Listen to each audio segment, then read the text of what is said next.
Olympic Games, and it's part of 4x4. It's a kind of an exclusive club, and I had a great race today. I really wound up on the run, and I wasn't in contention early on, but came back strong, and you know, I've overcome a lot. I've overcome a lot of injury, and it's a special day for me. Tell me about the last 6 months, what you've been through, what kind of preparation? Yeah, you know, not a lot of good preparation. You know, my story's tremendous. I broke my elbow in October. I was crashed into in a race late in October in South Carolina.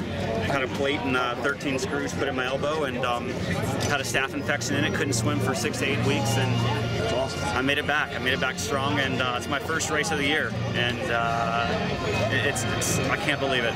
I mean, I'm over the moon. It's a tremendous day for me, and I didn't know if I would actually be back here. You know, I was on IVs for 6 to 8 weeks, and it's been a struggle. So both of you finished in the top 9, so you have to Yeah, you know, I mean, ultimately you always want to settle it on the race course. You don't ever want a selection committee to decide, you know, who's going to go to the Olympic Games, and I did that today, and so did Manny, and that means a lot, you know.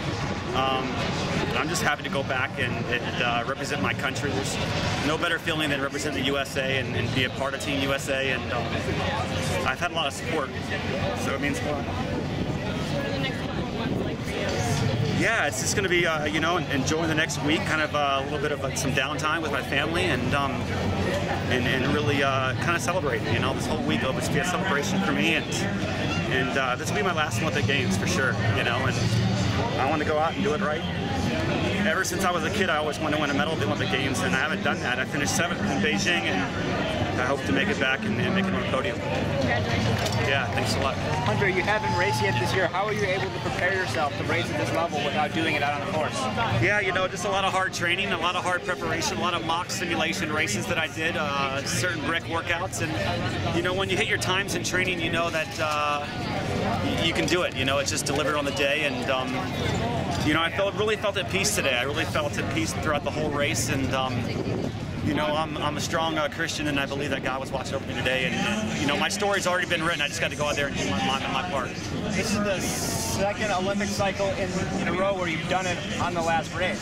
What is it about these races? How does it feel to do it again? You know, I don't plan on. I don't try to make it to where it's the last part. You know, I've always tried to done it early, and I had a sports hernia in 2008. I couldn't qualify until the last time, and here I broke my elbow in October, and I couldn't get it done until this one either. So I mean, maybe it means I'm clutch and I can step up on the day when it counts, and I think a lot of people wrote me off. You know, I'm 36 years old, and I'm sure a lot of guys wrote me off, and special day for me, really special day. Is there anything other than a medal in London that you'll be pleased with?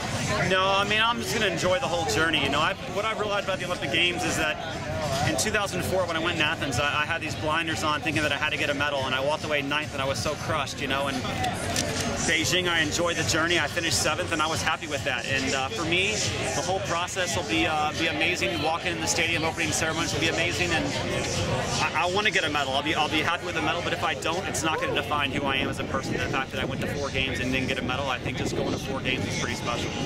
Very much. What does it mean to have your wife and family out here supporting you? I mean, it means that it's so special to me. You know, my wife's here, my 3 boys, my mom, my dad, my mother-in-law, and my father-in-law, and to have support and have family out here means a tremendous amount. Just because when you don't have good days, they're there for you. When you have good days, they're there to help you out and make you feel good about yourself as well. So to do it in front of them and in a home crowd and have that crowd chant USA, like, it doesn't get you better than that. It was unbelievable.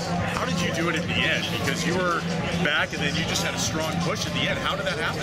Well, I felt like that's kind of my style. I mean, I'm an old man, you know. I'm 36 years old. By triathlon standards, I can't go out fast the first 5K. I try to tendency to wind it up, and I just kind of had to keep on picking off people. It was a hard day out there. It was a long day.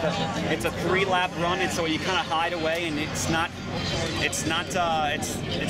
It's just a tough day. So I knew that back half, the last 5K would be my strength, and I'm a strength 10K runner. I use all 30 minutes or 31 minutes. I need every single minute to count, and that's how I race. I don't go out in 61 in the first quarter. That's not really my style. Wind factor? What's that? Wind factor? Yeah, I mean, I think it was for positioning on the bike, but other than that, it really wasn't. You know, I mean, it was windy, but I mean, we deal with all those kind of conditions all the time. So I mean, And I mean, the wind on the trails and back on the boardwalk, it wasn't really that big of a deal. I mean, coming in, you want to kind of get behind somebody, but I'm sure it didn't really play a factor. More mental than anything else. There was a moment when you, before the race, where you kind of took a moment and had some quiet time. Yeah. Share with us what you were thinking. Yeah, you know, I was just talking to God. I mean, for me, I'm a strong believer, and I just felt like He was going to watch over to me today. You know, I feel like my story's already written. You know, He's got a plan for me, and I guess it's to make my 4th Olympic Games and to go back. But if I didn't make the team, I was going to be content with that as well. I was going to be okay with that. You know, I was at peace with myself either way.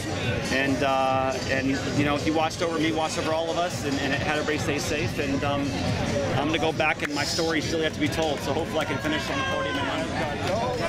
Hunter, when you first fractured the elbow, and then I believe you got a staph infection, I believe, after that? Yeah, I fractured it, and I was crashed into in October at a race in Myrtle Beach, and I got a staph infection about 10 weeks later, the first of the year, January 1. I was out for 8 weeks. I couldn't swim. I had a pick line put in my arm on the opposite side, and basically just kind of, it's a line that kind of comes through your vein and drains into your kind of your big central valve right there, and I was bedridden for about 6 to 8 weeks, and I couldn't swim at all. I could barely run and bike, and you know, I was in a deep, dark place, you know, and I didn't talk much about it. I tried to avoid the media and avoid the interviews, and I didn't want people to know how bad I was hurting. I felt like that would give people kind of an advantage and know that I was pretty much out of it, and I didn't want people to know where I was. And so the reason I didn't race this year was because I didn't have time. I was trying to get myself to be 100% all the way to the very end, and I guess I showcased it today. I mean, I needed every single day. Did you